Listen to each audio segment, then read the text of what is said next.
Hello students, welcome to the online classes of ABN and PRR College of Science, Kovur. I am Thompson, lecturer in Commerce. Subject I am dealing is Marketing of Financial Services. Group is 3rd BCom General. Semester is 6th semester. Our today's topic is Retail Banking Services. Our today's topic is retail banking services. ఈరోజు మనం discuss చేసుకునే topic ఏంటంటే retail banking సేవలు. Retail banking సేవలు. Retail banking services అంటే banks offer చేసే different kinds of services గురించి మనం ఈ టాపిక్లో తెలుసుకుంటాం. బ్యాంక్స్ ఆఫర్ చేసే డిఫరెంట్ కైండ్స్ ఆఫ్ సర్వీసెస్నే రిటైల్ బ్యాంకింగ్ సర్వీసెస్ అంటారు. ఆ విధంగా బ్యాంక్స్ ఆఫర్ చేసే డిఫరెంట్ కైండ్స్ ఆఫ్ సర్వీసెస్ గురించి మనం ఈ క్లాస్లో ఇప్పుడు తెలుసుకుంటాం. Right. Banks are slowly moving towards becoming one step shops or financial supermarket which cater to all kinds of financial products. Banks అనేవి ప్రజెంట్ డేస్లో అవి ఏ విధంగా తమ జర్నీని కొనసాగిస్తున్నాయంటే one step shops or financial సూపర్ మార్కెట్స్గా ప్రజెంట్ బ్యాంక్స్ మార్పు చెందడం జరిగింది. ఓల్డెన్ డేస్లో బ్యాంక్స్ ద్వారా పబ్లిక్కి ఆఫర్ చేయబడే ఫైనాన్షియల్ సర్వీసెస్ చాలా తక్కువగా ఉండేవి. కానీ నవ్వేడేస్ ప్రజెంట్ డేస్లో బ్యాంక్స్ ద్వారా పబ్లిక్కి ఆఫర్ చేయబడే సర్వీసెస్ చాలా ఎక్కువగా పెరిగాయి. ప్రజెంట్ బ్యాంక్స్ ఏ విధంగా తమ జర్నీని కొనసాగిస్తున్నాయి లేదా ప్రజెంట్ డేస్లో బ్యాంక్స్ ఏ విధంగా మూవ్ అవుతున్నాయి అంటే one step shops or financial supermarkets. అంటే ఏదైనా వస్తువులు కొనుక్కోవాలనుకున్నప్పుడు మనకి పక్కన ఒక షాప్ ఉన్నప్పుడు వన్ స్టెప్లోనే షాప్ అందుబాటులో ఉంది అంటాం. అదేవిధంగా ఫైనాన్షియల్ సర్వీసెస్ పొందడానికి కూడా పబ్లిక్కి డిఫరెంట్ బ్యాంక్స్ అనేవి అవైలబుల్గా ఉన్నాయి. కాబట్టి పబ్లిక్కి బ్యాంక్స్ నుంచి సర్వీసెస్ పొందడం అనేది అదొక వన్ స్టెప్ షాప్గా మారింది. అంత మాత్రమే కాదు, బ్యాంక్స్ అనేవి ప్రజెంట్ ఏ విధంగా కన్సిడర్ చేయబడుతున్నాయంటే ఫైనాన్షియల్ సూపర్ మార్కెట్స్. ఒక హౌస్కి సంబంధించిన మంత్లీ నీడ్స్ కోసం ఏదైనా సూపర్ మార్కెట్ని విజిట్ చేసినప్పుడు ఆ సూపర్ మార్కెట్లో ఒక హౌస్కి ఒక మంత్లీకి సంబంధించిన నీడ్స్ మ్యాక్సిమం అన్నీ కూడా ఆ సూపర్ మార్కెట్లో దొరుకుతాయి. సేమ్ అదేవిధంగా ఈ బ్యాంక్స్ను కూడా ప్రజెంట్ ఏ విధంగా కన్సిడర్ చేయడం జరుగుతుందంటే ఫైనాన్షియల్ సూపర్ మార్కెట్స్గా పిలుస్తున్నారు. సో ఈ విధంగా ఒక సూపర్ మార్కెట్లో ఏ విధంగా అన్ని రకాలైన వస్తువులు అయితే దొరుకుతాయో అదేవిధంగా ప్రజెంట్ డేస్లో ఫైనాన్షియల్ సూపర్ మార్కెట్స్గా పిలువబడుతున్నటువంటి బ్యాంక్స్లో అన్ని రకాల ఫైనాన్షియల్ ప్రొడక్ట్స్ అనేవి పబ్లిక్కి ప్రొవైడ్ చేయబడుతున్నాయి. అందుకే ప్రజెంట్ డేస్లో బ్యాంక్స్ని వన్ స్టెప్ షాప్స్గా లేదా ఫైనాన్షియల్ సూపర్ మార్కెట్స్గా కన్సిడర్ చేయడం జరుగుతుంది. Okay. Deposits and loans from the traditional products of banks which most customers are already familiar with. బ్యాంక్స్లో కస్టమర్స్కి ఆఫర్ చేయబడే సర్వీసెస్లో కామన్గా చాలా ట్రెడిషనల్గా ఉన్నటువంటి సర్వీసెస్ ఏంటంటే accepting deposits from the public and providing loans to the public. ఇవి ట్రెడిషనల్గా చాలా కాలం నుంచి బ్యాంక్స్ ప్రొవైడ్ చేస్తున్నటువంటి ఫైనాన్షియల్ సర్వీసెస్ లేదా వీటిని బ్యాంక్స్ యొక్క ఫైనాన్షియల్ ప్రొడక్ట్స్ అని కూడా పిలవడం జరుగుతుంది. రైట్. అయితే ఈ విధంగా ట్రెడిషనల్గా చాలా కాలం నుంచి కస్టమర్స్కి బ్యాంక్స్ ప్రొవైడ్ చేస్తున్నటువంటి ఫైనాన్షియల్ సర్వీసెస్లో ఏ రకమైన సర్వీసెస్ కస్టమర్స్కి ప్రొవైడ్ చేయడం జరుగుతుందో అనేది మనం ఇప్పుడు డిస్కస్ చేసుకుంటాం. రిటైల్ బ్యాంకింగ్ సర్వీసెస్ అంటే బ్యాంక్స్ కస్టమర్స్కి ప్రొవైడ్ చేసే different kinds of financial services గురించి మనం ఇప్పుడు తెలుసుకుంటాం. వాటినే రిటైల్ బ్యాంకింగ్ సర్వీసెస్ అంటారు. అంటే రిటైల్ బ్యాంకింగ్ సేవలు. రిటైల్ బ్యాంకింగ్ సర్వీసెస్లో ఫస్ట్ వన్ ఏంటంటే savings bank account. Savings bank account savings bank ఖాతా లేదా పొదుపు బ్యాంకు ఖాతా అని తెలుగులో పిలవడం జరుగుతుంది. Savings bank account.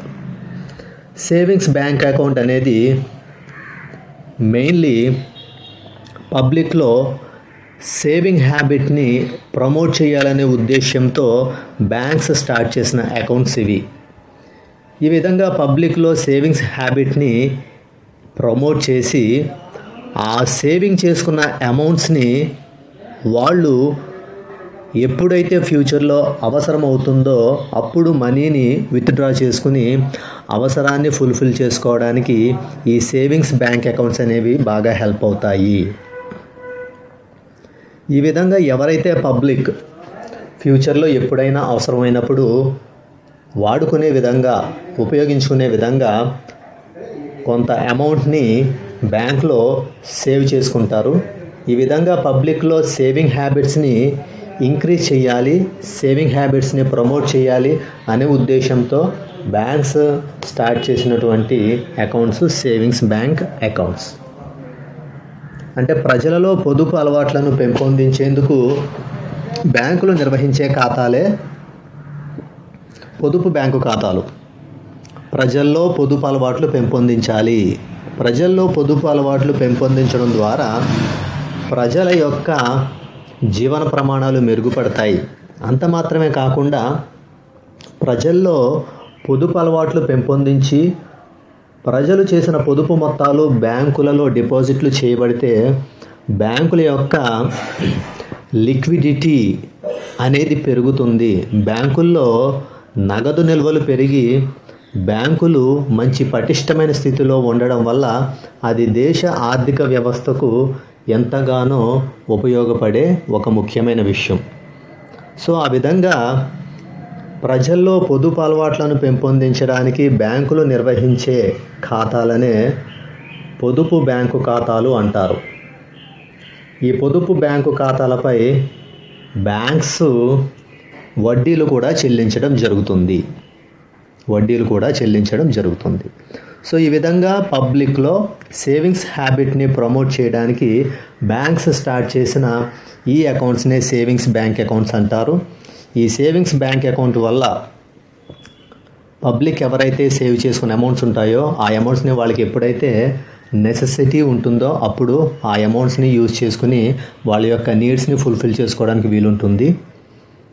ఈ సేవింగ్స్ బ్యాంక్ అకౌంట్స్లో డిపాజిట్ చేసిన డిపాజిట్స్కి బ్యాంక్స్ ఇంట్రెస్ట్ని కూడా ఆఫర్ చేయడం జరుగుతుంది. Right. Second point, current account. Current ఖాతాలు అని తెలుగులో పిలుస్తారు. కరెంట్ అకౌంట్, కరెంటు ఖాతాలు. ఈ కరెంట్ అకౌంట్ అనేవి mainly started for businesses. Current accounts are the accounts which are most commonly started by businesses. వ్యాపార సంస్థలు సాధారణంగా ఈ రకమైన ఖాతాలను ప్రారంభించడం జరుగుతుంది. సో వ్యాపార సంస్థలు సాధారణంగా ఈ కరెంటు ఖాతాలను ప్రారంభించడం జరుగుతుంది.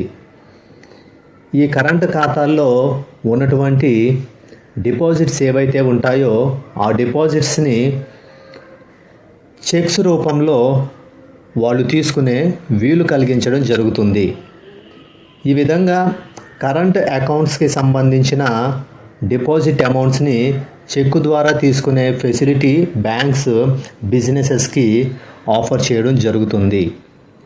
అంతేకాకుండా ఈ కరెంట్ అకౌంట్స్లో ఉన్నటువంటి డిపాజిట్స్ చెక్కు ద్వారా తీసుకోవడానికి బ్యాంక్స్ విత్డ్రాల్కి సంబంధించిన లిమిట్ అనేది ఫిక్స్డ్ బ్యాంక్ అకౌంట్స్లో ఉన్నటువంటి లిమిట్ ఏ విధమైన లిమిట్ ఉండదు. అంటే ఫిక్స్డ్ బ్యాంక్ అకౌంట్స్లో డిపాజిట్ చేసిన దానికి బ్యాంక్స్ ఏ విధంగా అయితే ఒక లిమిట్ని ఫిక్స్ చేస్తాయో ఆ విధంగా ఈ కరెంట్ అకౌంట్స్కి బ్యాంక్స్ ఎలాంటి లిమిట్కి సంబంధించిన ఫిక్స్ అనేది చేయడం జరగదు. అంటే ఎటువంటి లిమిటేషన్స్ లేకుండా కరెంట్ అకౌంట్స్లో ఉన్నటువంటి డిపాజిట్స్ని చెక్ ద్వారా ఆ కరెంట్ అకౌంట్ హోల్డర్స్ యూజ్ చేసుకోవడానికి వీలుంటుంది. అయితే ఈ కరెంట్ అకౌంట్స్లో డిపాజిట్ చేసిన డిపాజిట్స్కి బ్యాంక్స్ అనేవి ఏ విధమైన ఇంట్రెస్ట్ పే చేయడం జరగదు. Bank does not pay any interest on these balances. ఈ విధంగా కరెంట్ అకౌంట్లో ఉన్నటువంటి బ్యాలెన్సెస్ మీద బ్యాంకు ఏ విధమైన ఇంట్రెస్ట్ అనేది పే చేయడం జరగదు. వీటినే కరెంట్ అకౌంట్స్, కరెంటు ఖాతాలు అని పిలుస్తారు. Generally these type of accounts are opened or started by the businesses. సాధారణంగా వ్యాపార సంస్థలు ఈ కరెంటు ఖాతాలను ప్రారంభించడం జరుగుతుంది. Right. Third point, time deposits or term deposits. దీని తెలుగులో టైం డిపాజిట్లు లేదా కాల పరిమితి గల డిపాజిట్లు అని కూడా పిలుస్తారు. ఈ టైం డిపాజిట్స్ అంటే ఏంటంటే ఒక స్పెసిఫిక్ పీరియడ్ ఆఫ్ టైంకి అమౌంట్ని డిపాజిట్ చేయడం జరుగుతుంది. ఈ విధంగా స్పెసిఫిక్ పీరియడ్ ఆఫ్ టైంకి బ్యాంకులో అమౌంట్ని కానీ డిపాజిట్ చేసినట్లయితే దాన్ని టైం డిపాజిట్స్ అని పిలవడం జరుగుతుంది. బ్యాంక్స్లో ఈ టైం డిపాజిట్ చేయడానికి మినిమం పీరియడ్ ఎంతంటే 15 days, మ్యాక్సిమం పీరియడ్ ఏంటంటే 10 years.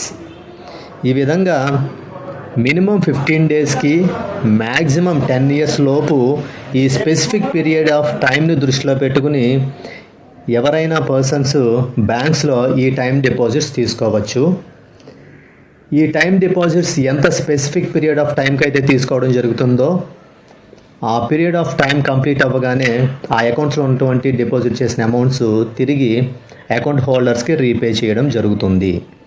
ఈ విధంగా కొంత నిర్ణీత కాలానికి బ్యాంకుల్లో డిపాజిట్ చేసినట్లయితే అటువంటి డిపాజిట్లను టైం డిపాజిట్లు లేదా కాల పరిమితి గల డిపాజిట్లు అని అంటారు. ఎంత నిర్ణీత కాలానికైతే బ్యాంకుల్లో ఈ డిపాజిట్లు చేయబడతాయో ఆ నిర్ణీత కాలం పూర్తి కాగానే వెంటనే ఈ డిపాజిట్లలోని మొత్తం డిపాజిట్దారులకు తిరిగి చెల్లించబడుతుంది. Right. Fourth point, recurring deposits. తెలుగులో దీన్ని రికరింగ్ డిపాజిట్లు అని అంటారు. Recurring deposits. ఈ రికరింగ్ డిపాజిట్స్ అంటే స్మాల్ అమౌంట్స్లో బ్యాంక్స్లో మంత్లీ బేసిస్ మీద డిపాజిట్ చేసే డిపాజిట్స్నే రికరింగ్ డిపాజిట్స్ అని పిలుస్తారు. అంటే జనరల్గా లో ఇన్కమ్ పీపుల్ ఎవరైతే ఉంటారో స్మాల్ అమౌంట్స్లో మనీని సేవ్ చేయాలని ఎవరు అనుకుంటారో అటువంటి వాళ్ళకి ఈ రికరింగ్ డిపాజిట్స్ అనేవి చాలా బాగా యూజ్ అవుతాయి. ఈ విధంగా లో ఇన్కమ్ పీపుల్కి స్మాల్ అమౌంట్స్లో అమౌంట్ను డిపాజిట్ చేసుకోవాలనుకునే పర్సన్స్కి ఈ రికరింగ్ డిపాజిట్స్ బాగా హెల్ప్ అవ్వడం అనేది జరుగుతుంది. జనరల్గా వీక్లీ లేదా మంత్లీ బేసిస్ మీద స్మాల్ అమౌంట్స్లో ఈ అకౌంట్స్లో అమౌంట్ని డిపాజిట్ చేయడం జరుగుతుంది. ఇలా ఎంత కాలమైతే అనుకుంటారో ఆ specific period of time complete అయిన తర్వాత ఎంతైతే అమౌంట్ ఈ అకౌంట్లో డిపాజిట్ చేయడం జరిగిందో దాన్ని ఆ తర్వాత కాలంలో ఇంట్రెస్ట్తో సహా అకౌంట్ హోల్డర్కి పే చేయడం జరుగుతుంది. వీటిని రికరింగ్ డిపాజిట్లు అని పిలుస్తారు. రికరింగ్ డిపాజిట్స్ తెలుగులో కూడా వీటిని రికరింగ్ డిపాజిట్లు అని పిలవడం జరుగుతుంది. అంటే తక్కువ ఆదాయం గలవారు చిన్న మొత్తాలలో పొదుపు చేయాలనుకునే వారికి ఈ డిపాజిట్లు అత్యంత అనుకూలంగా ఉంటాయి. సాధారణంగా ఈ రకమైన డిపాజిట్లు ప్రతి వారానికి లేదా నెలకు కానీ కొంత నిర్ణీత మొత్తంలో కొంత మొత్తాన్ని జమ చేస్తూ ఉంటారు.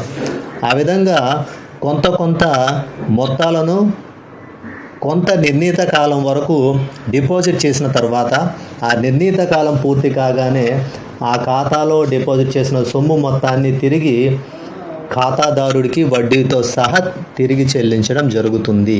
దీన్నే రికరింగ్ డిపాజిట్స్ అంటారు.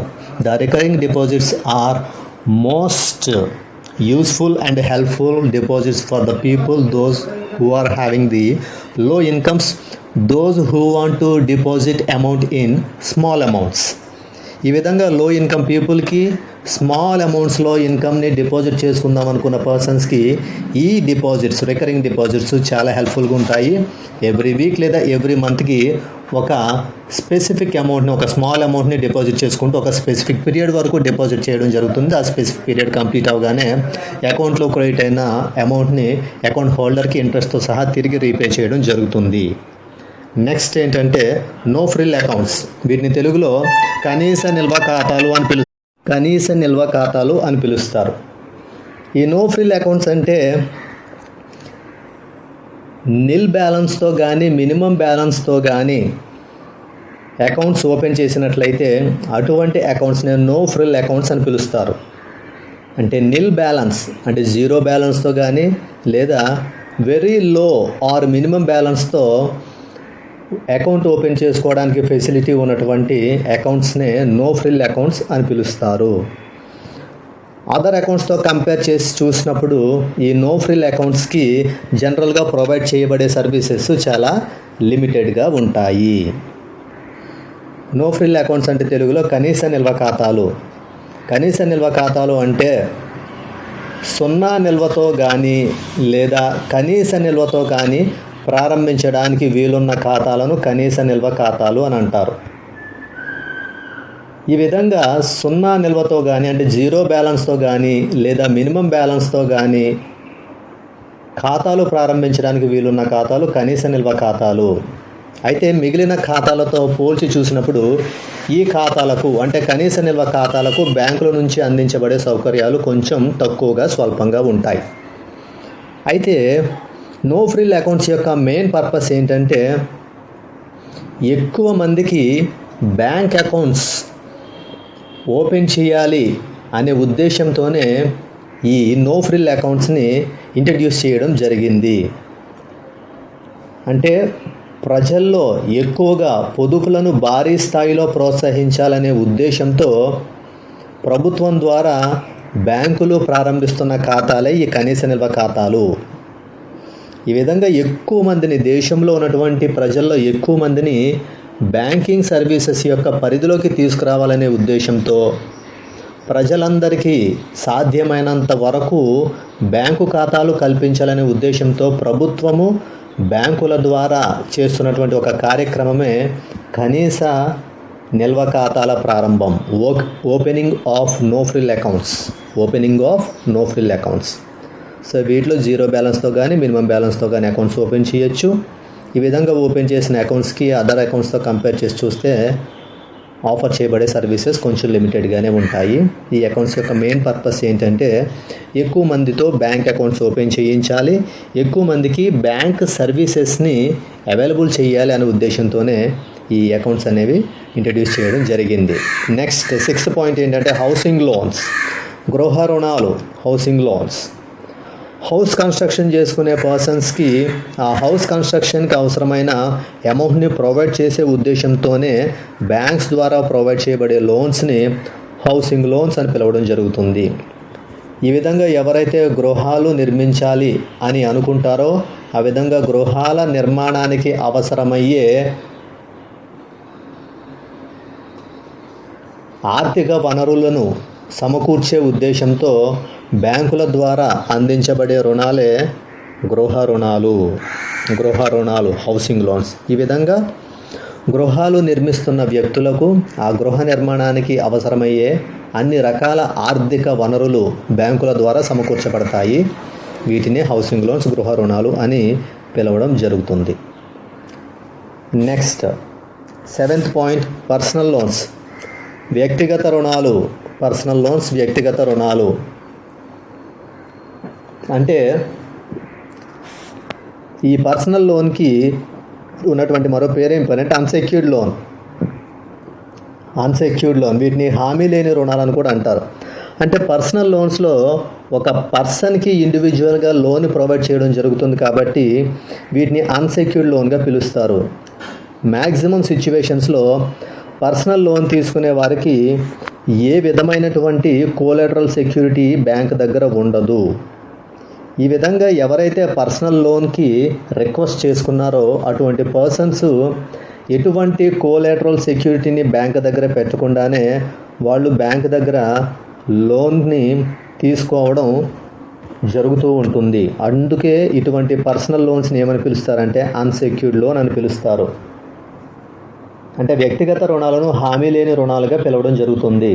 దానికి గల కారణం ఏంటంటే ఏ విధమైన ఆస్తులను బ్యాంకు దగ్గర హామీగా ఉంచకుండానే వ్యక్తులు బ్యాంకుల నుంచి వ్యక్తిగత రుణాలు తీసుకుంటారు.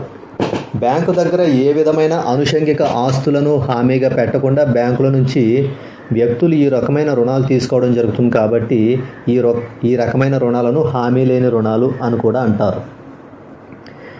అంటే పర్సన్స్ దగ్గర నుంచి ఏ విధమైన కోలాటరల్ సెక్యూరిటీ తీసుకోకుండానే వాళ్ళకి బ్యాంక్స్ లోన్ ప్రొవైడ్ చేయడం జరుగుతుంది కాబట్టి వీటిని అన్సెక్యూర్డ్ లోన్స్ అంటారు. ఈ పర్సనల్ లోన్స్కి బ్యాంక్స్ ఛార్జ్ చేసే రేట్ ఆఫ్ ఇంట్రెస్ట్ ఎక్కువగా ఉంటుంది.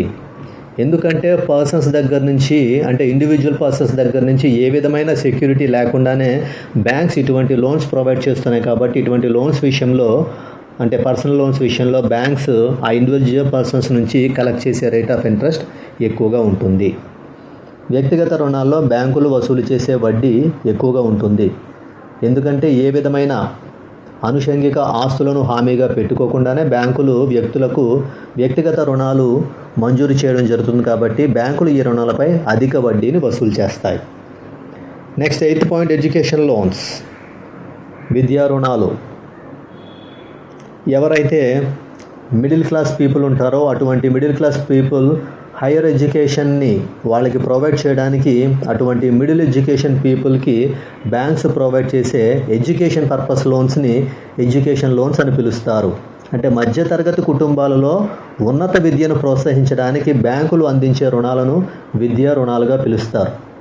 ఈ విధంగా మిడిల్ క్లాస్ పీపుల్కి హయ్యర్ ఎడ్యుకేషన్ ప్రొవైడ్ చేయాలనే ఉద్దేశంతో బ్యాంక్స్ కేవలం ఎడ్యుకేషన్ పర్పస్ కోసం ఇంట్రడ్యూస్ చేసిన లోన్స్ని ఎడ్యుకేషన్ లోన్స్ అని పిలుస్తారు. నెక్స్ట్ ఏంటంటే 9th పాయింట్ గోల్డ్ లోన్స్, బంగారంపై రుణాలు, గోల్డ్ లోన్స్. ఈ గోల్డ్ లోన్స్ అనేవి ఎవరైతే small and middle class people ఉంటారో ఆ small and middle class people వాళ్ళ యొక్క ఫ్యామిలీకి సంబంధించిన డైలీ మెయింటెనెన్స్ కోసం బ్యాంక్స్లో ఈ గోల్డ్ని పెట్టి బ్యాంక్ నుంచి లోన్ తీసుకోవడం జరుగుతుంది. అటువంటి లోన్స్ని గోల్డ్ లోన్స్గా పిలవడం జరుగుతుంది. అంటే చిన్న మరియు మధ్యతరగతి కుటుంబాలు ఎవరైతే ఉంటారో ఆ విధంగా చిన్న మరియు మధ్యతరగతికి చెందిన కుటుంబాలు వారు తమ యొక్క రోజువారీ నిర్వహణ ఖర్చుల నిమిత్తం బంగారాన్ని బ్యాంకులో కుదువుగా పెట్టి ఆ బంగారంపై రుణాలు తీసుకోవడం జరుగుతుంది. దాన్ని గోల్డ్ లోన్స్, బంగారంపై రుణాలు అని పిలవడం జరుగుతుంది. నెక్స్ట్ వెహికల్ లోన్స్, వాహనాల రుణాలు. పర్సన్స్ వెహికల్స్ని పర్చేజ్ చేయడానికి కేవలం ఆ పర్పస్తోనే బ్యాంక్స్ ఇంట్రడ్యూస్ చేసిన లోన్స్ని వెహికల్ లోన్స్ అని పిలుస్తారు. వెహికల్ లోన్స్ అంటే వాహనాల రుణాలు. వ్యక్తులు వాహనాలు కొనుగోలు చేయడానికి అవసరమైన రుణ సౌకర్యాన్ని కల్పించే ఉద్దేశంతో బ్యాంకులు ప్రారంభించిన ఖాతాలే ఈ వెహికల్ లోన్స్, వాహన రుణాలు. నెక్స్ట్ అగ్రికల్చరల్ లోన్స్, వ్యవసాయ రుణాలు. అగ్రికల్చరల్ లోన్స్, వ్యవసాయ రుణాలు. అంటే అగ్రికల్చర్ పర్పసెస్ కోసం ప్రొవైడ్ చేసే లోన్స్ని అగ్రికల్చరల్ లోన్స్ అంటారు. అంటే అగ్రికల్చర్ మీద డిపెండ్ అయిన ఫార్మర్స్ అగ్రికల్చరల్ ఇన్పుట్స్ని పర్చేజ్ చేయడానికి, సీడ్స్ని, ఫెర్టిలైజర్స్ని, కెమికల్స్ని పర్చేజ్ చేయడానికి, ఇంకా క్రాపింగ్ని డెవలప్ చేసుకోవడానికి, హార్వెస్టింగ్ చేయడానికి, ఈ విధంగా డిఫరెంట్ అగ్రికల్చరల్ యాక్టివిటీస్ కోసం ఫార్మర్స్కి ప్రొవైడ్ చేసే ఈ లోన్స్ని అగ్రికల్చరల్ లోన్స్గా పిలుస్తారు. అంటే వ్యవసాయంపై ఆధారపడిన రైతులకు వివిధ రకాలైన వ్యవసాయ ఇన్పుట్లు కొనుగోలు చేయడానికి, ఎరువులు, క్రిమిసంహారక మందులు కొనుగోలు చేయడానికి, పంటను సేద్యం చేయడానికి, పంటను కోత కోయడానికి, ఈ విధమైన వివిధ రకాల అవసరాల నిమిత్తం కేవలం వ్యవసాయాన్ని దృష్టిలో పెట్టుకుని బ్యాంకులు అందించే రుణాలను అగ్రికల్చరల్ లోన్స్, వ్యవసాయ రుణాలు అని అంటారు. ఇక 12th point property and mortgage loans. దీన్ని తెలుగులో ఆస్తిపై రుణాలు అని పిలుస్తారు. ఆస్తిపై రుణాలు అంటే బ్యాంకులు ఆస్తులను తనఖా పెట్టుకోవడం ద్వారా వ్యక్తిగత మరియు వ్యాపార అవసరాలకు అనేక రుణాలను అందిస్తాయి. ఈ రుణాలనే ఆస్తి రుణాలు అని అంటారు. ఈ విధంగా పర్సనల్ పర్పస్ లేదా బిజినెస్ పర్పసెస్ కోసం కొన్ని రకాలైన ప్రాపర్టీస్ని బ్యాంక్ దగ్గర మార్టగేజ్గా పెట్టి వాటిని సెక్యూరిటీగా పెట్టి దాన్ని బేస్ చేసుకుని బ్యాంక్స్ నుంచి పొందే లోన్స్ని ప్రాపర్టీ అండ్ మార్టగేజ్ లోన్స్ అంటారు.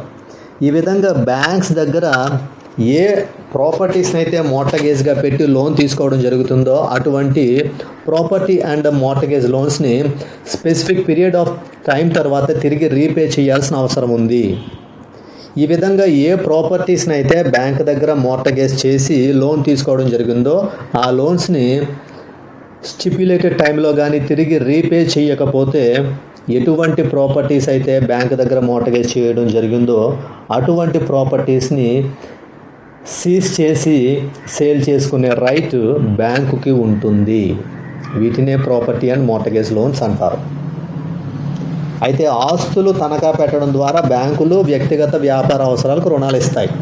ఈ విధంగా వివిధ రకాలైన వ్యక్తిగత వ్యాపార అవసరాలకు బ్యాంకులు తమ దగ్గర ఆస్తులను తనఖా పెట్టుకుని రుణాలు ఇస్తాయి. ఈ రుణాలు తిరిగి చెల్లించడానికి ఒక నిర్ణీత కాల పరిమితి ఉంటుంది. ఈ విధంగా నిర్ణీత కాల పరిమితి తరువాత ఆ రుణాలకు సంబంధించిన మొత్తాన్ని తిరిగి చెల్లించకపోతే బ్యాంకు దగ్గర తనఖా పెట్టబడిన ఆస్తులను జప్తు చేసి వాటిని అమ్మే హక్కు బ్యాంకుకు ఉంటుంది. వీటినే ప్రాపర్టీ అండ్ మోర్టగేజ్ లోన్స్ అంటారు. ఇవన్నీ కూడా different kinds of retail banking services, అంటే వివిధ రకాలైన రిటైల్ బ్యాంకింగ్ సేవలు, అంటే బ్యాంకుల ద్వారా పబ్లిక్కి ఆఫర్ చేయబడే different kinds of financial services. వీటిని రిటైల్ బ్యాంకింగ్ సర్వీసెస్ అంటారు. అంటే బ్యాంక్స్ ద్వారా పబ్లిక్కి ఆఫర్ చేయబడే different kinds of financial services ఏంటంటే savings bank account, current account, term deposits or time deposits, recurring deposits, no frill accounts, housing loans, personal loans, education loans, gold loans, vehicle loans, agricultural loans and property and mortgage loans. All of you, thank you.